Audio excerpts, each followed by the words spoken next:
امروز جمعه 9 مارت از پایان هفته کاری و پر از خبرهای مهم در 15 دقیقه استودیوی مرکزی رادیو آزادی من شالوی خوجش مرام روی میکنم. سلام. سرخط مطالبی روز.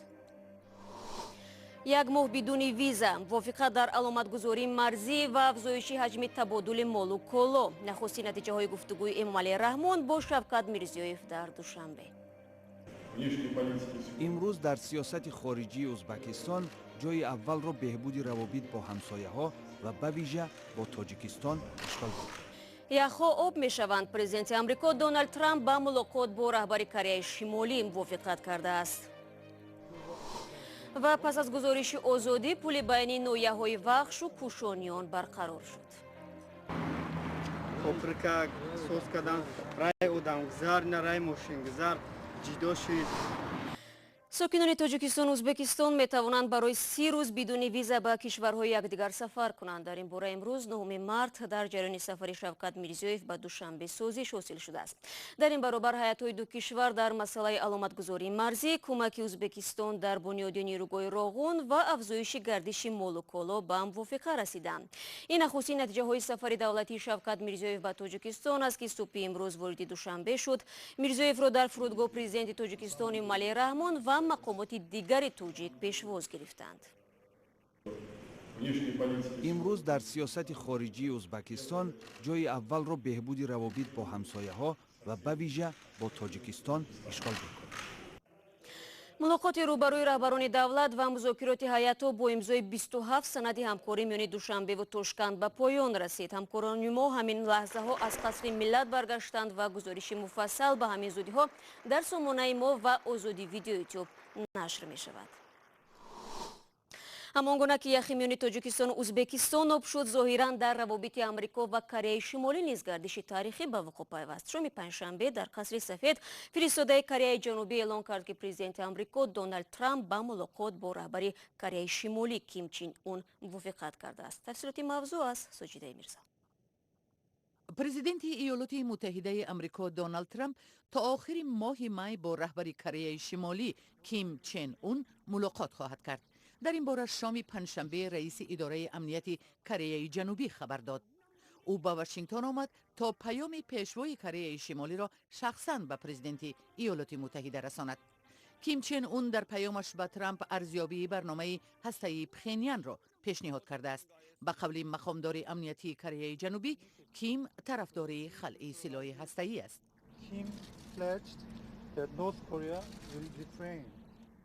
کیم عهده‌دار شد از ادامه آزمایش‌های هسته‌ای دست کشد. او درک می‌کند تمرین‌های معمولی نظامیان کره جنوبی و آمریکا ادامه می‌یابند. او جانبدار ملاقات هرچه زودتر با دونالد ترامپ است. مقامداران آمریکایی با تصدیق این خبر گفتند که ترامپ به ملاقات رضایت داد، زیرا کیم یگانه مقام حل کننده در کره شمالی است و پرزیدنت ترامپ نیز در موردهای پیچیده حل‌های سازنده پیدا می‌کند. این اولین ملاقات رهبران ایالات متحده آمریکا و کره شمالی خواهد بود که در پس منظر عمیق رفت بنبست هسته‌ای دایر می‌شود. در تمام 2 سال گذشته رهبران بارها با لحنی شدید صحبت کردند. کیم تهدید کرده بود که منطقه گوامی ایالات متحده آمریکا را موشکباران می‌کند. در جواب ترامپ هشدار داد که آمریکا به پخینیان با خشم و غضب پاسخ خواهد داد. بعداً مثل سالهای گذشته کره شمالی عقب نشست، ولی صرف نظر از فشار بین المللی از برنامه‌های هسته‌ایش دست نکشید. رو می‌رویم به موضوعهای دیگر. روز گذشته ملکه بریتانیا الیزابتا در قصرش به استقبال رهبر اسماعیلی‌های جهان شاکریم آقاخان چهارم ضیافت راست. در خبرنامه رسمی گفته می‌شود که در این ضیافت اینچنین دیگر اعضای خانواده ملکه نیز اشتراک کردند. در میان مهمانان دعوت شده برادر شاکریم آقاخان چهار امین، دخترش زهرا، پسر کلونیش رحیم و همسرش سلوا حضور داشتند. همکاری بین امامت اسماعیلی‌ها و خانواده ملکه تاریخ طولانی دارد. سال 1957 عنوان اعلیحضرت را با آقاخان چهارم از ملکه بریتانیا تقدیم کرده است. در تاجیکستان هم 10,000 پیروی شاخه اسماعیلیه به سر میبرند. آنها اساساً در ولایت مختار بدخشان کوهی زندگی میکنند. یک پژوهش تازه IFC корпорация байналмилалии молиявӣ нишон додааст ки соҳибкорон дар тоҷикистон тақрибан 20% даромади солонаашонро аз андоз пинҳон мекунанд. ин созмони байналмилалӣ ки узви бонки ҷаҳонист ҳар ду сол чунин пажӯҳишро баргузор мекунад ва пажӯҳиши охир нишон додааст ки пинҳонкории соҳибкорон дар тоҷикистон густариш ёфтааст. ин мавзӯъро ҳамкорам Абдулло Ашуров пайгирӣ дорад ва ҳоло ӯ моро мешунавад. хуб Абдулло, чаро чунин аст? пажӯҳишгарон дар бораи сабабҳои густариш ёфтани пинҳонкории соҳибкорон чӣ мегӯянд? шало, пажӯҳишгарон навиштанд ки ҳангоми суҳбат бо соҳибкорон онҳо муайян карданд ки аксари соҳибкорон ба хотири нигоҳ доштани бизнеси худ даромадҳои худро пинҳон мекунанд то аз он ба пуррагӣ андоз насупоранд. чунки соҳибкорон гуфтанд агар онҳо даромадҳои худро ба пуррагӣ нишон бидиҳанд, онҳо бизнесашон дигар судовар нахоҳад буд. ба гуфтаи ба арзёбии пажӯҳишгарон тақрибан соҳибкорон аз 100% даромадҳояшон 20% онро пинҳон мекунанд то андоз насупоранд ва аз ин албатта буҷаи кишвар хеле зиён мебинад. барои ман ҷолиб аст ки кадом омилҳо ба соҳибкорон имкон медиҳад даромадҳои худро пинҳон кунанд? бале, воқеан амин қисмати гузориши муаллифон хеле ҷолиб аст. соҳибкорон дар суҳбат бо муаллифони ин пажӯҳиш эътироф карданд ки онҳо дар аксари маврид бо намояндагон нозирони кумитаи андози тоҷикистон ба қавле забон як мекунанд ва дили онҳоро ба истилоҳ меёбанд ва аз ин роҳ онҳо метавонанд як қисмати даромадҳои худро пинҳон нигоҳ доранд ва албатта камтар андоз супоранд. як шеваи дигари пинҳонкории соҳибкорон ин будааст ки онҳо қисмати аз даромадҳои худро комилан дар ҳуҷҷатҳои муҳосибашон сабт намекунанд ва ин аз чашми нозирони андоз пинҳон мемонад. ва албатта нуктаи дигаре ки соҳибкорон шикоят карданд ин боло будани мизони андозҳо дар тоҷикистон аст ва муаллифони ин пажӯҳиш ҳам зикр карданд ки тоҷикистон дар айни замон болотарин мизони андозро дар қиёс бо ҳама кишварҳои дигари осиёӣ миёна дорад. фаҳмо. сипос Абдулло. ин гузориш дар ҳоле нашр мешавад ки бар пояи омори расмӣ дар соли гузашта беш аз 200 000 соҳибкори хурдумиёна дар Тоҷикистон тарки пеша карданд. агар мехоҳед дар ин бора маълумоти бештар бигиред, пас ба сомонаи мо www.ozodin.org биравед. рӯзи 8 март дар кишварҳои мухталифи дунё рӯзи байналмилалии занонро ҷашн гирифтанд. дар Тоҷикистон ин сана ҳамчун рӯзи модарон таҷлил мешавад ва сокинон таътил доштанд. вале дар баъзе аз кишварҳои дигар дирӯз занон бо истифода аз фурсат дар бораи ҳуқуқи худ садо баланд карданд. 10 нафар дар шаҳри Бишкек, пойтахти Қирғизистон, дар рӯзи байналмилалии занон раҳпаймоӣ карданд. дар дастшорҳо ба зидди табъиз ва озори ҷинсии занон доштанд. آنها همچنین به ضد تبعیض همجنسگرایان اعتراض کردند. عین راهپیمایی در شهر اوش یکی از منطقه‌های محافظه‌کار کشور برگزار شد. در شهر پشاور پاکستان روز بین المللی زنان را با بازی کریکت تجلیل کردند. زنان کریکت باز از پشاور در این روز میزبان رقیبانشان از ایالت کشمیر تحت کنترل هند بودند. بازی کریکت در بین زنان پشاور بعد تأسیس تیم ملی زنانه در سال 1997 در پاکستان رواج یافت. در شهر کیشینیوف پایتخت مولداوا در روز 8 مارس زنان راهپیمایی همراهی برگزار کردند. راهپیمایی بخشی از معرکه 3 روزه ترغیب حقوق زن در جامعه بود.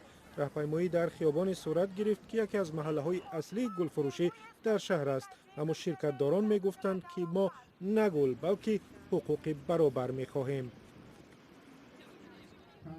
در تاجیکستان که راهپیمایی ممنوع است، در آستانه روز بین المللی زنان یک آثارخانه با نام زنان برجسته تاجیکستان افتتاح یافت که در آن مردم می‌توانند با دستاوردهای زنان فعال تاجیک و تاریخ گذشته آنها آشنا شوند. شما برنامه خبری رادیو آزادی را تماشا دارید و گزارش رادیو آزادی سبب شد که یک کوپروک بحثی در ولایت خطلون را برقرار کنند. این کوپروک که دو ناحیه را به هم وصل میکرد 3 سال پیش ویران شد و رفت آمد مردم را مشکل کرد. ساکنان دو ناحیه میگویند در گذشته بارها تلاش کردند کوپروک را طریق اشر بسازند ولی بدون کمک مقامات نتوانستند این کار را انجام دهند. طاهر سفر در همین باره میگوید. ماه اکتبر سال گذشته مردم درمانده در بین یک جماعت به سبب جنجال دو ناحیه سر تعمیر این پل راه درستی برآمد به شاهراه را نداشتند. همین این تریتوری بختر انا وقت میگه که بختر روز کنه бохтар мегӯяд ки халқи вахш мегзара вахш рост кунад ҳеҷ кас соҳиб надорад. ягон соҳиб дорем мо, агар соҳиб дошта бошем биен моро соҳибӣ кунем, биен мостомон асос кунем ки имрӯз пага ба верталёт мо набуроем айдурака ё лодка кати. баъди 3 соли баҳсу кашмакаш ва азобу машаққати мардум, ҳукумати ноҳияи вахш маҷбур шуд ба доди онҳо бирасад. ҳоло вазъ дигар аст ва кор инҷо ҳар рӯз идома дорад. ҳозир баъди ин асфал мекунем, насиб инро асфал пуш мекунем ки ҳозир ҳам сементи таги қоқ шидагӣ нест дар ҳамун лоиҳаи чизи ҳамин худаш инструксияи худаш мумкин нест гузаштан. 28 рӯз худи ҳамин баъди монолита рехтан. баъди 28 рӯз мошини майдада мумкин аст гузаштан. вақте ки мо асфал кардем то 80 рӯза мошини калони боркашда мумкин нест. пули мазкур ҷамоати бузурги 40,000 нафарии Киевро ба маркази вилояти Хатлон васл мекунад. мардум маҷбур буданд пули зиёде дода гирдгардон ба шаҳри қурғонтепаи собиқ бираванд. ҳоло хушҳоланд ки саргардонӣ тамом мешавад. ина хай худоро шукра мара соз кардам, поприка соз кардам, рай одамгузар, ина рай мошингузар ҷидо шуд. хароҷоти таъмири пулро асосан соҳибкорон пардохтанд ва мардуми ҳар рӯстаи ҷамоат ба навбат инҷо кор мекунанд. аз ҳар як деҳа 5 нафар 10 нафар ҳар бегоҳ рӯйхат кардагӣ рӯӣ мекунанд, рӯзто бигара инҷа ёрданданд. худи мардуми инҷо гуфтанд ки саҳми радиои озодӣ низ дар тармими пул ҳаст, чун баъди гузориши мо дар соли 2017 мақомот масъаларо ҷиддӣ гирифтанд. мардум баъди ҳамин гузориш миннатдории худро баён мекунанд ба ҳамин радиои озодӣ ки аз аҳволи мардум хабардор мешаванду раиси ноҳияи вахш ҳам чанде пеш ваъда дод мушкили мардум ба зудӣ ҳал мешавад. асосан вай пул ба ноҳияи мо дахл надорад аз сабаби он ки мардуми шаҳраки ҷамоати шаҳраки Киеви мо ба ҳамон тараф ба шаҳри Қурғонтепа пайваст мекунад. мо корои сохтмонро аллакай сар кардагем дар рӯзҳои наздик ба истифода метиҳем. ҳоло мардуми ҷамоати Киев умедворанд ки то чанд моҳи дигар аз инҷо на танҳо дучарха, балки мошини боркаш ҳам гузар мекунад.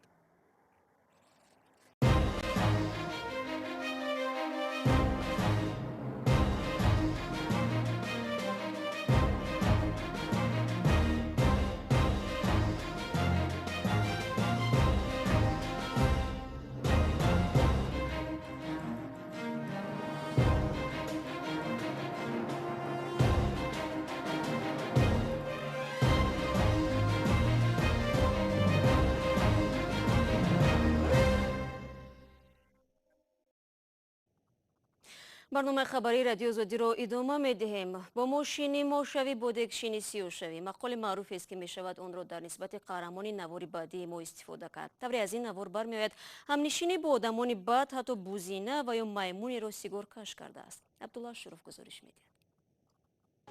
ибтидои ҳафтаи равон дар шабакаҳои иҷтимоӣ навори сигоркаши орангутанге аз боғи ҳайвоноти бандунги Индонезия пайдо шуд.